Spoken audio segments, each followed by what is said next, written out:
Support Wrestle Talk! Give us a subscribe. AJ Styles versus Samoa Joe has been confirmed for SummerSlam. I'm Ollie Davis. This is Luke Owen. Welcome to the Wrestle Ramble SmackDown Review Edition, where last night we got a segment that Paige set up. She announced it last week. She said she's going to reveal who AJ's next challenger is. There's no two triple threats where you have to win, and if you win, you face each other for the number one contenders slot or a tournament thing. It's just Paige, the general manager, the best general manager we've had in WWE for years.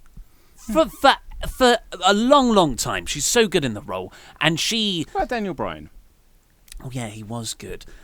Yeah, but he always had that Shane dynamic that kind of dragged him down. Paige is just like an unequivocal success for me. There have been times, though, with Paige, and I like Paige, but there have been certain times with Paige where she has, like, a heel has come out and said, like, I want to do this, and Paige gone, well, I'm not giving you that. I'm just going to give you exactly what you asked for. Yeah. And it just makes her... And that's not her fault. That's the writing making her look like a doofus. But it's still not a Shane McMahon. It's better than Kurt Angle. Yeah.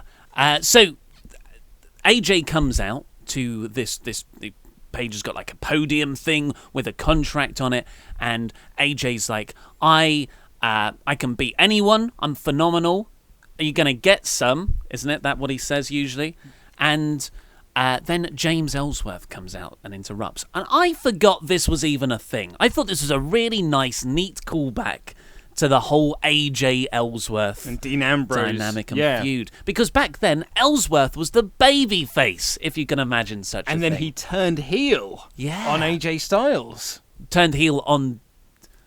Oh, no, turning heel on Dean Ambrose, because yeah. Dean Ambrose was the baby face, wasn't he? And AJ was the heel at that point. Yeah. Oh, man, I've forgotten that little wrinkle to it, yeah. So, yeah, James Ellsworth comes out and sort of does a comedy stoppage of Paige's big announcement. And that's when Paige is finally she's had enough of Ellsworth. The Asuka feud's over. Don't know why she couldn't have had enough of him maybe before the whole shark cage debacle. And she gets security to come out, and she says, you're fired. I've got 2 words for you. You're out of here. And they literally carry him to the back and throw him through a door, and it cuts back to AJ. AJ's like, that James Ellsworth. But then Samoa Joe attacks him from out of nowhere and chokes him. Samoa Joe and AJ Styles. Absolutely. And on the Paige thing as well, when you called her a very good GM, she caught up with him backstage and was like, hey, I picked you because you're unpredictable. And Joe was like, what are you doing out there? Joe was like, well, I'm being unpredictable. It's exactly why you picked me. Wild card, this guy. Exactly. But yeah, AJ versus Samoa Joe. Lovely stuff. It's what we thought we might get at SummerSlam, and I'm very happy we're getting it. This should be a corking match. And we watched TNA Destination X very recently. We watched it this month for our Wrestle Ramble extra podcast for Patreon people. And Joe was on he was the opener, and AJ Styles was wrestling in the main event. And it took me back to my TNA fanboy days when it was Joe and Daniels and AJ and Beer Money, and just the idea, like as Joe walked off after he choked out AJ in the Coquina Clutch, because it wasn't like a big hot go home angle. It wasn't a feud where you need setup for months. It was just, yep, this guy's facing this guy. We're announcing a big-time title match, and that's it. It's very, very sport-like. And as Joe walked out of the ring, I sort of stepped outside my own brain, and I was just going, man, look at that. Look at that. AJ versus Joe in a WWE ring in 2018. On one of the big 4, no less. On SummerSlam, yeah. At SummerSlam. This is going to be absolutely awesome. Joe looked really great as well. Like, he looked good last week when he was killing Ty Dillinger. He looked awesome again today when he was killing R-Truth. Very quick killing of R-Truth. A wrong killing. A wrong killing, if you will. And then he just looked great, just attacking AJ from behind. And like, it was great because it felt very chaotic, because they were throwing James Ellsworth out of the building. And it's not like they then cut back to AJ so you could see him being attacked. They cut back to AJ already being attacked. So it's almost like you as the viewer, it's like blink and you'll miss it. It was awesome. It made it feel very chaotic. I get that. But if it was me, and I enjoyed the segment, but, you know, if I was doing this, I think it's a much better visual to cut back to AJ. AJ's laughing at Ellsworth, but in the background, you get that bit of dramatic irony where the viewer knows Joe's there, but AJ doesn't. I think I always like that kind of visual of, Okay. I'm standing behind you, Yeah. gonna get you, AJ. I certainly see what you're saying. I really liked this chaoticness of the segment. And you mentioned the R-Truth match. The R-Truth match came almost immediately before this segment. And when that happened, I actually thought, well, the rumours and the reports have been it's going to be Joe versus AJ. But the announcements coming next, I feel like Joe would be kept off until then if that was Red the thing. herring, man. Really good. That genuinely swerved me away. I mean, I always thought that was where they were going to end up, but it did plant a seed of doubt. It's very unusual to have someone wrestle and then be as the big announcement next. And not only that, but the opening match between Almas and Rusev was set up because both of them were saying, like, well, if whoever wins out of this is going to be in line for the WWE Championship. So they were almost setting that up there as, like, possible contenders. And then it turns out to be Samoa Joe. It's just multiple little red herrings there before the Joe attack. Surprise, surprise, it feels like a lot of thought and effort has gone into how SmackDown will be viewed. Like, not just, like, the segments themselves are good, but the overall segments in the larger arching structure of the show are also very well laid out. These two bits were very, very good, but unfortunately they were the only things I liked on this show. Oh, really? I Okay. was not high on this show, but this I thought was awesome. Okay, can I just do another shout out to Ellsworth because he's rather unceremoniously been dumped now. But you know, his time has come. He's only got a certain shelf life. We'll talk about that later in the show. But James Ellsworth comes out and he says, "I've lost to you 3 times, but you know what they say, 4th time's a charm." And AJ just goes, "No, they don't." Yeah, That's not a saying. I really like that. James I thought was really good in here in his final moments. And had a nice little wrinkle to it. But so the whole cut, because Ellsworth is a comedy character. This was played up for comedy with Paige throwing him out. But then you've got a very serious AJ and Joe. And I read a few reviews online where people didn't like that contrast, where you went from comedy into seriousness. They thought it undermined the Joe AJ angle. I personally loved it. I thought it was nice to almost wrong foot you and drag it out, and like you said, it adds to that chaotic thing. You can go from, I mean, that's how dramatic, comic relief. You have comic relief to make the tension feel all the much more significant. Ellsworth also had a really great line when talking to Paige, because the reason Paige more or less fired him is because he started insulting her, and he just had awful Jerry the King Lawler levels of jokes where he was like, "Look how pale you are you a ghost?" Yeah. Which I really liked. Well, so that's I guess we'll find out what you thought of the rest of SmackDown. I quite enjoyed the show. Yeah. Should we get on with the main review? It's a SmackDown review, Maggle. I love it. We got us a flying Uso. So SmackDown opened with a limo pulling up backstage, and I just thought, well, Vince McMahon's going to come out and introduce Stephanie as the creator of all women and humanity and everything that's good in the world again. But it wasn't. It was Miz and Maurice and what we thought was Monroe Sky. See, I didn't go Vince. I didn't think it was going to be Vince and Steph because Vince was not going to come out to the B show, my friend. I wasn't even expecting it to be The Miz, but I was like ooh, who could this be? Ric Flair. I usually at limos, I think Ric Flair. But I was really pleased to see it was The Miz as the A-lister, and I was really glad to see Maurice back as well. And then when they brought him on, well, what we thought was Monroe Sky, I was like, this is good. I'm liking this. And this, of course, was where they didn't start a countdown clock to Miz and Maurice's... It wasn't throughout the show. Right, okay, so peeling back the curtain a little bit here, my SmackDown review had a very different running joke throughout it, because I appear to have hallucinated this morning. Whether or not I had a bad meal last night, whether or not I didn't have a good cup of tea this morning, or whether my cereal just wasn't working out for me, but I could have sworn that there was a countdown sign. In the final segment of the show, it was like, Miz and Mrs. will start in, and it was a countdown time until when it was going to start. I could have sworn it was there, and I had a joke about it in the review. I had to go and re-record some of it, because when I was trying to find the screen cap of it, I was like, I cannot find this thing. It could have happened. It is not like out of the ordinary for say this was on the USA Network, their next show is this Mr. and Mrs. Premier, sod off 205 Live. I wonder how that did this week. We'll come into that, yeah. And the TV networks will overlay their own graphics on. This is what my job used to be. They'll fire chyrons and the graphics would come up. Up next is this show, or up later. And they could have had it was a premiere for a new series. So they very well could have put a countdown clock on there.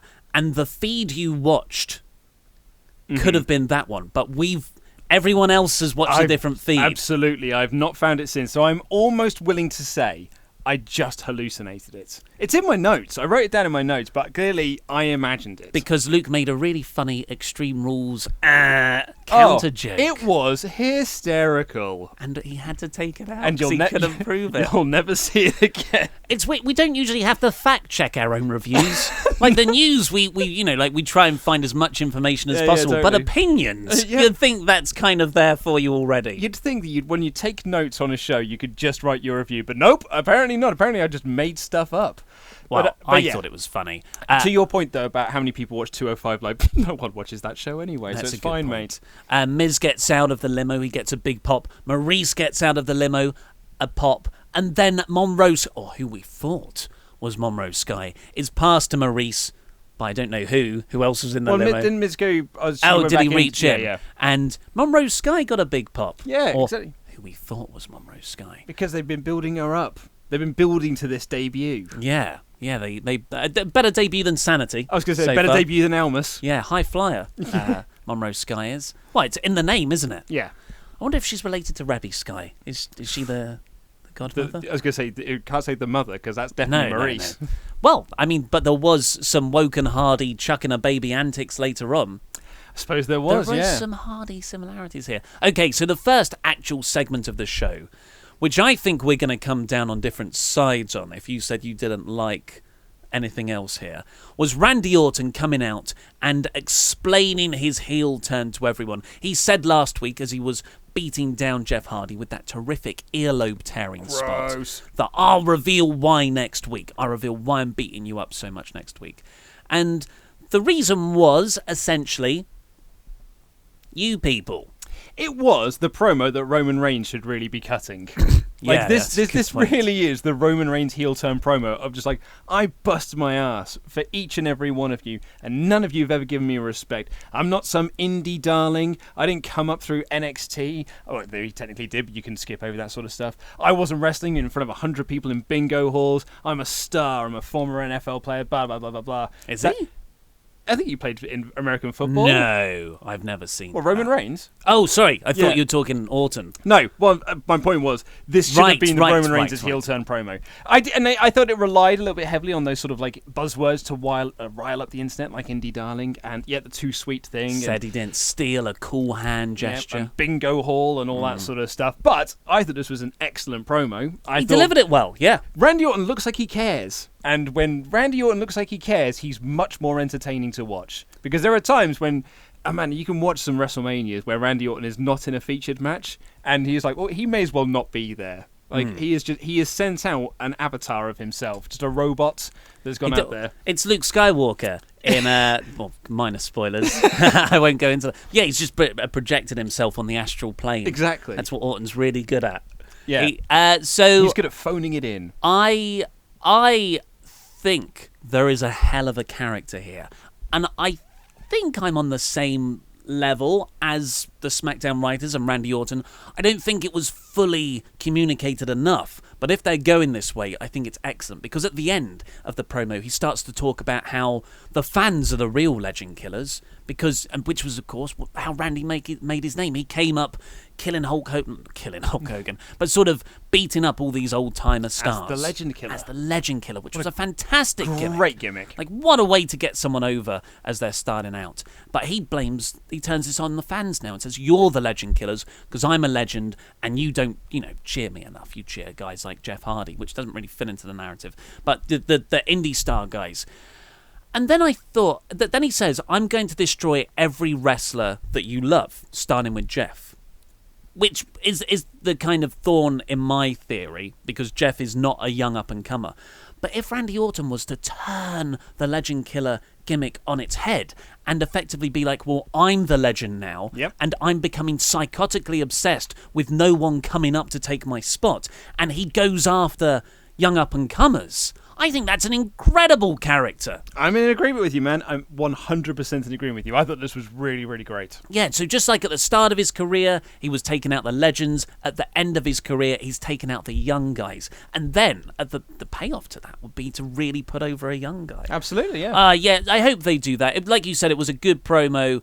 He looks like he cares again. He's wanted to be a heel forever. Well, yeah, it's long overdue. I think Randy has said in a lot of interviews that he only really enjoys himself when he is a heel. Because, I can't remember who said this now, but said that one of the things when you're a heel is you don't have to be in shape. Yes, this was Randy Orton. It was Randy Orton. It was Randy Orton on the Edge and Christian thing, and they talked about a babyface body. Yes. Because you have to look good as a babyface. And you don't have to bother when you're as a heel. Yeah, look at Gargano with those abs. Yeah. And then look at... Kevin Owens was his example. Look at Jericho in New Japan. And Orton pointed out how much he loves cake. Yeah, he did, yeah. Apparently as well, Jericho did back up your theory that he is purposely putting on weight. Did he really? Yeah, he said on a podcast interview. Yes, I knew it.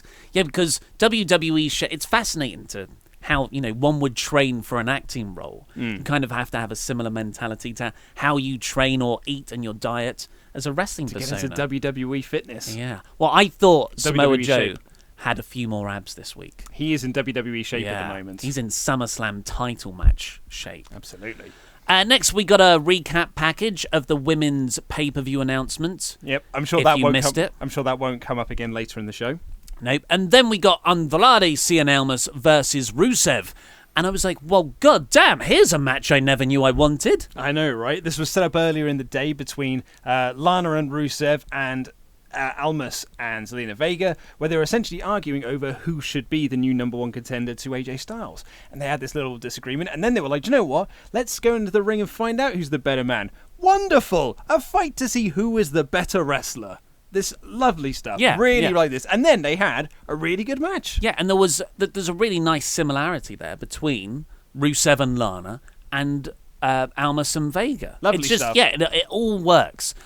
So, as you said, they had a cracking match. Almas and Vega, so this is before the ad break, Almas and Vega do the dual Tranquilo pose in the ropes, and then a bit after that, Rusev and Lana do a turnbuckle pose, then an ad break. Really nice, setting up the mirror images of the two acts. And Rusev here, excuse me, was a face. Yeah. Out-and-out face. Yeah. Which is really refreshing to see, how they have turned him so organically. There was no huge moment. It was just... I mean, it should have happened months ago, but I thought they've treated this very well. Rusev is in a good place right now. And the commentators were putting over the fact that Aiden English wasn't out with him. But English did make his appearance because Vega and Lana got into a little scuffle. English ran down to try and stop this fight. And in the melee, accidentally got knocked into Lana and everyone sort of fell down. This distracted Rusev and allowed Almas to hit the Hammerlock DDT for a win. A big win for Almas. And I thought he looked really, really great here. And this is, again, it's building off that match with AJ Styles last week. Use that as like your starting block and you're building up from this now. Thumbs up to all this. Yeah, I thought Rusev was protected. Yep. And Almas also looked great in the match, and he got the win. He beat a previous number one contender to the WWE Championship. And how great was that spot when Almas does the overhand chop on Rusev, Yes. and Rusev just looked at him like, "You done effed up, boy." And I was just like, that happened. I was into the match already when that happened. I sort of sat up a bit straighter. And there's sometimes when Almas does like his spinning back fist, it's so good. He's awesome. And Almas does the run into the corner for the double knees, but Rusev was up like a shot and hit him with a Machka kick. That was kind of the spot where English then ran down. Yeah. So this was the first Encounter TV match. They did it perfectly in that so much was left in the tank, and it was still a really fun match. I would love to see this develop into a long-time rivalry. Yeah. But not anytime soon. You know what I mean? Like, I think this is a really good back burner feud. Yeah, so you don't want to do this as their match at SummerSlam. I don't want to see it in and out for the next 3 months. Well, I don't want to see it 5 times in the next couple you're of weeks. watching the wrong company. Then. Yeah, I know. And then backstage, Lana and English were arguing. Yeah, and Rusev walked in and went, shush! And told them that perhaps neither of them are good enough for Rusev Day or good for Rusev Day. And he walked off on his own, leaving Lana and English to be like, wah, wah, oh, what's going to happen next? So what I do you was think is say, going to happen next? I'm an idiot, really, because I just said this is not a it could be a SummerSlam match. It's not, because it's going to be Rusev versus Aiden English on the kickoff show. Yeah. That's what I've always stuck with. I'm sticking with that. They do seem to be building that way. I always thought the money is in English, Lana, and Rusev as a trio. Like, then you get the best of all of it. But seeing Rusev here with Lana, Yeah, it's actually like quite a nice, simplified act. And they have the same T-shirt. And they got the same T-shirt. Even though Lana doesn't have the Russian accent anymore, she's still got the Russian flag on her T-shirt. It's people live in America, they lose their accents. Hey, man, like, Rusev was Russian. He just had a Bulgaria tattoo on his arm. Yeah, but now he's Bulgarian. Yeah. These things just happen, man. Yeah. What do you want to see from Rusev Day going forward? Well, I don't really know, because I really liked them as a three. I don't think we ever really got to see them as a 3-person unit. No. We just, we saw it in one segment, and then that was more or less it. And I would have liked to have seen us get a bit of a run with them. I'd get a bit of a run with Rusev and Aiden English as a tag team. I thought we could have had a nice run with them.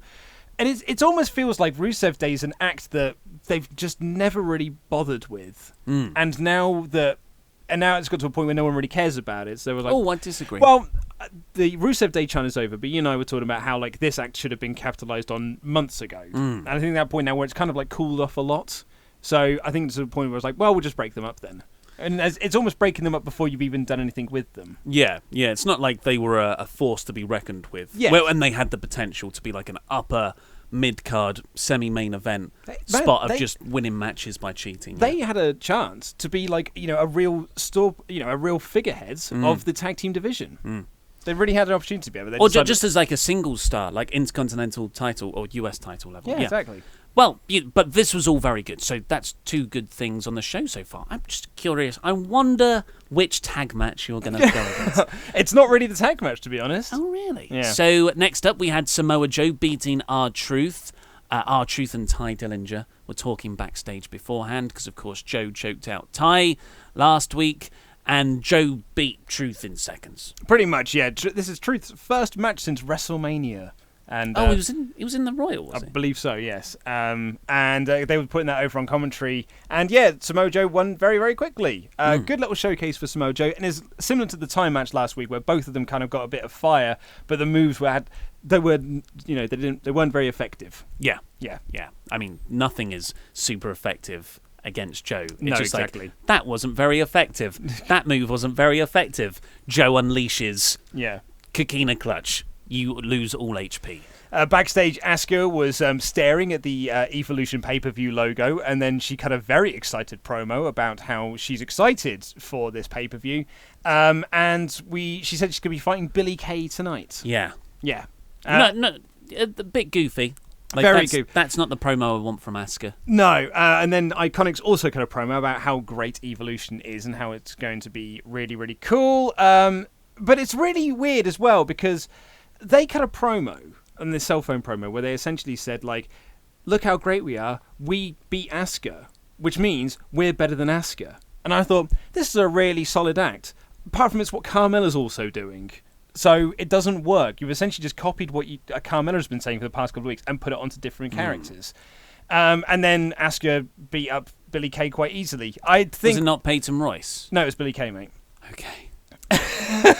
They are. Are you sure? They are very different people. Just Googling what Peyton Royce looks like. Yep, you're right. It was Billie Kay. I was just looking at Peyton Royce. I know I'm right. Yeah, they are very, very different people. I just wanted to Google Peyton Royce. I think that WWE are going to have to try a lot harder to rehab Asuka after Money in the Bank and Extreme Rules. For 2 days that have been very focused on an all-women's pay-per-view announcement, not many good women's wrestling matches. No, we had 3, and none of them have really been that good. Yeah. Then we got a Shinsuke Nakamura promo on his phone. Great Shinsuke Nakamura promo. Short and sweet, really good. Really loved that. And particularly when he said, Jeff, can you ear me? Can you ear what I'm saying? And then he was like, oh no, you've been bitten by a viper. And nearly did an impression then. I thought, oh, actually. let's stop that. Let's cut that off. Miz and Maurice were backstage getting some photos taken in a pseudo press conference style. Mm-hmm. They had it all like a red carpet thing for their premiere later. Then we got the Paige and AJ Styles bit. Just on James Ellsworth, Yes. Let's put a little bow on the James Ellsworth 2018 stint of, if this really is the end for James Ellsworth, because surely there could be, more opportunities for him to just come back. Maybe he can sneak into the building. I've even seen some people online joking about that maybe he'll come out as a female wrestler and they'll build that up to a match at Evolution. Yeah. Because what better way to do an all-women pay-per-view than and have a male wrestler on it in drag? Yeah, that'd Yeah. be great. I mean, if you really want to honour WWE's past in the division, Exactly. you really should. Exactly. Santina better come out as well. And they can have a really good Rock Hogan stare-off. Doing Yeah. the side to side, I like that. Yeah.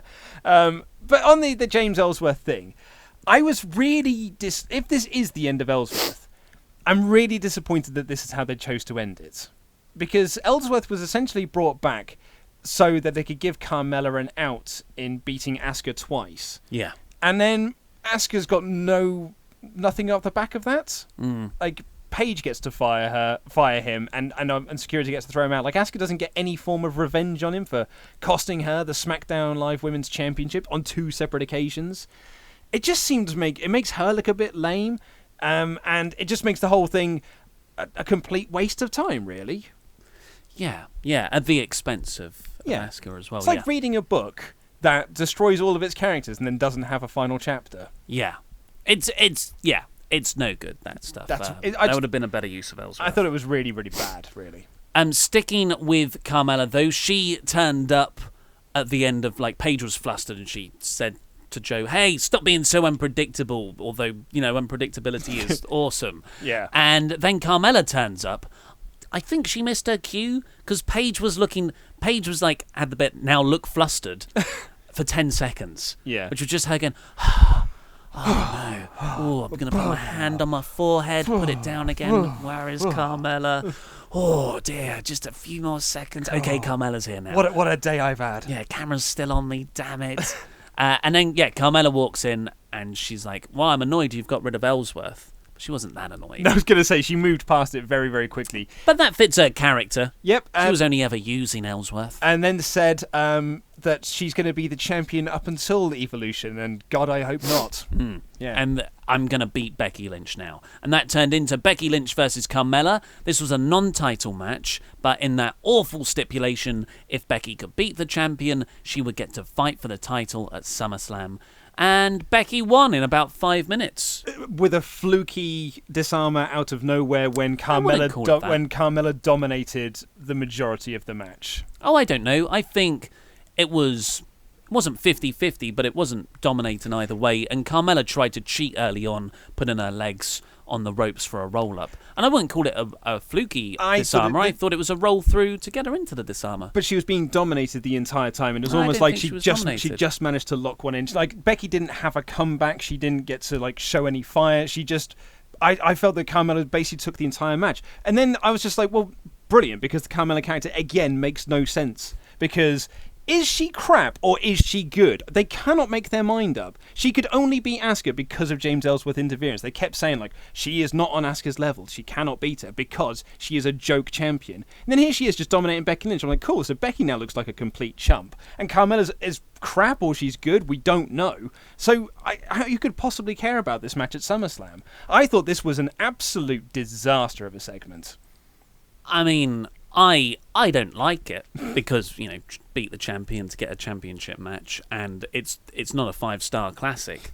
But I mean, Becky Lynch is going for the title. That's a positive. But Becky Lynch has been the build up to Becky Lynch is that look how awesome she is. She's been going through the SmackDown Women's division. She's beaten Charlotte Flair. She's beaten Iconic. She's beaten Absolution. She's beaten all these people, and she's done it in a dominating fashion with the disarmer. And here she goes against Carmella, who is crap. We think, but I don't know if they know. But I think she's crap. And then she's like, oh no, she barely eked out a victory over here to qualify for this match. None of it made sense. I don't think so. You see, that's where we're conflicting. I don't think she barely squeezed out a victory. Carmella was trying to cheat from the get-go. It was only a 5-minute match. It wasn't like a dominating I don't know, thing. man. I don't think Becky did not look good coming out of this. But yeah, for me. But I'm not saying that this is a good segment. It was still a crap segment. Then we got the Bludgeon Brothers promo. It doesn't matter who wins the SmackDown Tag Tournament, because we're going to bludgeon them anyway. There'll be a bludgeoning. Oh, bludgeon this, bludgeon, ooh. And do you want to take the next bit away? New Day beat Sanity. Come on, Luke. Come on, with some pizzazz. Well, no, because it's gone to the point now where who could possibly care? Yeah. Someone pointed out to me today on Twitter that Sanity as a team have not had a win on TV. They won their pay-per-view match, and Eric Young won last week. But as a unit, they have yet to actually win. They're just they're awful. I guess they're just crap, and no one should care about them. And at the end of this, the Bar made their return to TV. The Usos were doing commentary, and New Day and Usos got into the ring, and the Bar came out, and they were like, "We're gonna win, fella, because we don't set the bar. We are the Bar." And Sanity were nowhere to be seen. They just absolutely disappeared into the ether because don't care about them. They're useless and they're not worthy of being on the SmackDown roster. A waste of time. What was the point of bringing them up? Yeah, a waste of time, a waste of talent as Absolutely. well, unfortunately. As a group, you really could have done something with. And it's just we're now a few months into this experiment and it's just been a complete disaster. So maybe they'll reboot them somewhat if Nikki Cross comes up. But just imagine that we're at this point where we're like, God, this team needs a reboot. Yeah. It's they've been on TV for 4 weeks. It was Alexander Wolf and Killian Dane as the combo, which I thought was quite interesting. No Eric Young in there, so maybe they're trying to protect it. I don't even know. I don't know. And it was Woods and Big E, and yeah, Woods was worked over for a bit, and then New Day did a really good comeback. It was over in 5 minutes. Well, that's the other side of this. The SmackDown show, and the reason I wasn't that keen on it is, aside from the Almas match, there was very little wrestling, good wrestling on the show. It was just all 5-minute matches that really meant nothing. The Samoa Joe match aside, nothing really felt like it meant anything on the show. And this one is a tag title tournament. It's over in 4 minutes. What was the point? Yeah, and you look at SmackDown's tag division. So Bludgeon good. Brothers as the champions. You've got the Usos, the New Day, the Bar, Sanity. Gallows and Anderson. That is 6 teams there. That is a hella depth. You can have a title feud and a secondary blood feud / number 1 contenders feud going at the same time, and they really should do.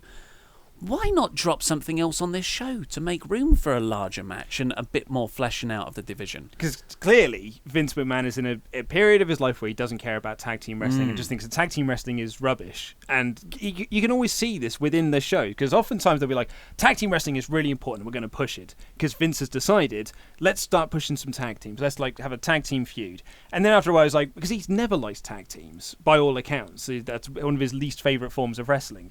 So now he's just like, no, I don't like tag teams again, so don't give them anything. Yeah, because you look last year, and from July through to December, really, SmackDown's big saving grace, while Jinder was champion, was the New Day and the Usos. Yeah.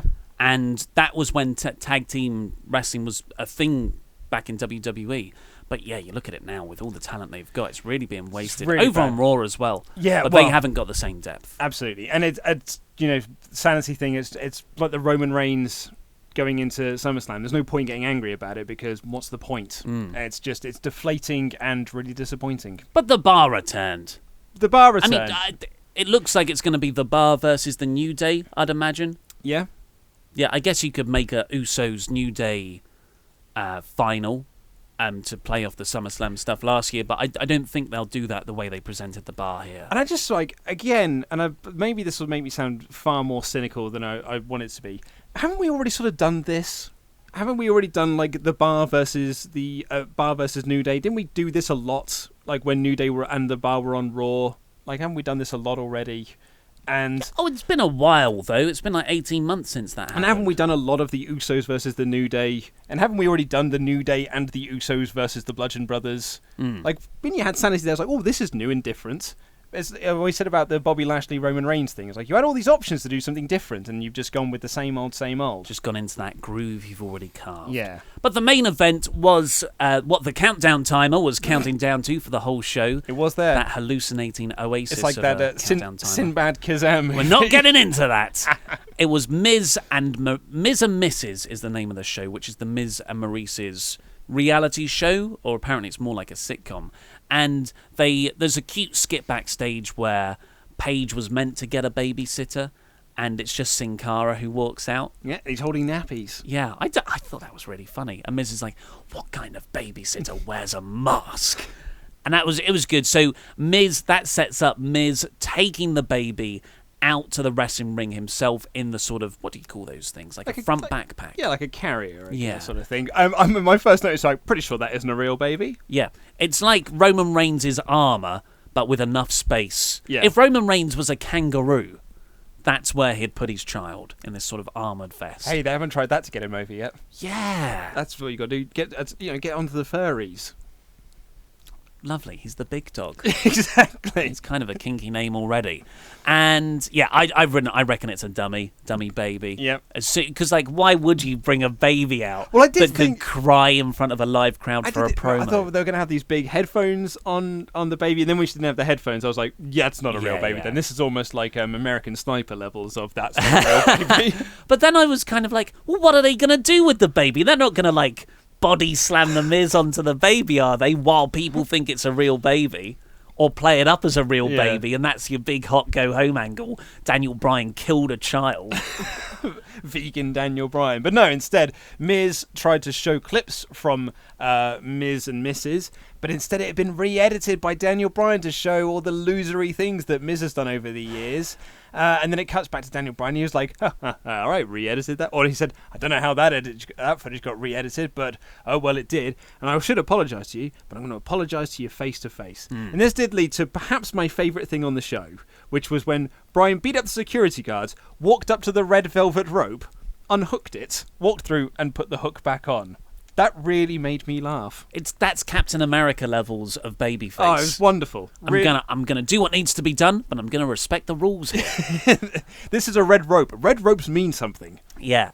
Would anyone like to get off this elevator before I kick everyone's ass? Yeah. That's the kind of guy Daniel Bryan is. Back to this trailer. I just thought it was a normal trailer for the show. I did it as well. At one point, I was like, "Oh wow, they're going to recap Miz's career about how he got Yeah. started. That's interesting." Like, I never found this really offensive at any point. I thought, man, if this is your way to really get to to get to the Miz Daniel Bryan, you're just too nice. Yeah. You gotta stop pulling those verbal punches.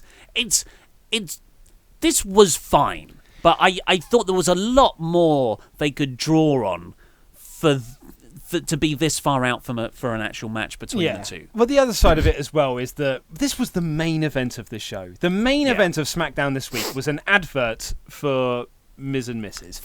It makes sense scheduling wise though, because it is the next All program. right, cool, I get that. But like, this never felt like this is building towards the Daniel Bryan Miz match at SummerSlam. This felt like we are just doing this to promote the show that's coming up later.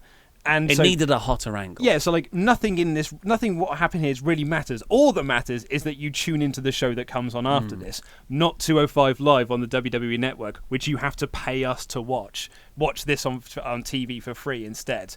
And I said this in my reviews, the WWE cannot promote 205 Live to save their lives, but they dedicate an entire segment to Miz and Mrs. And little bits throughout the show. And that countdown time. And the countdown timer and everything. Like, this whole show was built around promoting a show that was happening afterwards. Nothing on the show mattered other than you watch the show that happens afterwards. Which I imagine is going to portray Miz as quite a likeable human As being. a babyface. Yeah, exactly. So, yeah, it's a peculiar one. Bryan gets into the ring. Miz throws the baby to Bryan. Of course, Bryan's like, oh my God. So that's the echo of the old... What was it called? It wasn't Ultimate Deletion. It was the first one. The Final Deletion. Which, when Rebby Sky chucks the baby to Jeff, and Jeff's like, what's wrong with you? And Miz uses that to attack Bryan and hit the skull-crushing finale. He reveals that that was a dummy, and even the baby backstage was an actor. I would never bring my baby to your hometown. Yeah. I thought that was a nice heel bit. It was, but yeah, yeah. It wasn't a good finish for the show. Yeah, make sure you watch Miz and Mrs. That was essentially the message of this show.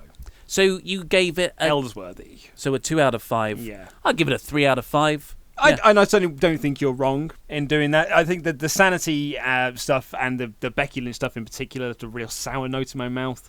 Particularly because it was the second half of this show it was just like it was one segment after another, and I was like, I'm done with this. Yeah. But I thought the Alma stuff was good, and I thought Joe attacking AJ was good. Orton's heel promo. Yep, I did get a tweet from someone today saying like, pretty sure he's a tweener. Yeah, it's just Randy Orton doing Randy Orton doing stuff. Randy Orton things out of nowhere. Yeah. So I thought the show was poor mostly, but that's again, it's how you leave them, folks, and it left me not feeling great about the show. But the first half was pretty good. Well, hopefully we've left you excited to watch the next Wrestle Talk video because they're right here on our laps. Please click them to watch, and of course this little box here to subscribe you to the iTunes version of this show, which has exclusive intros and outros, and it's totally free. I've been Ollie Davis, this has been Luke Owen, and that was Rambly.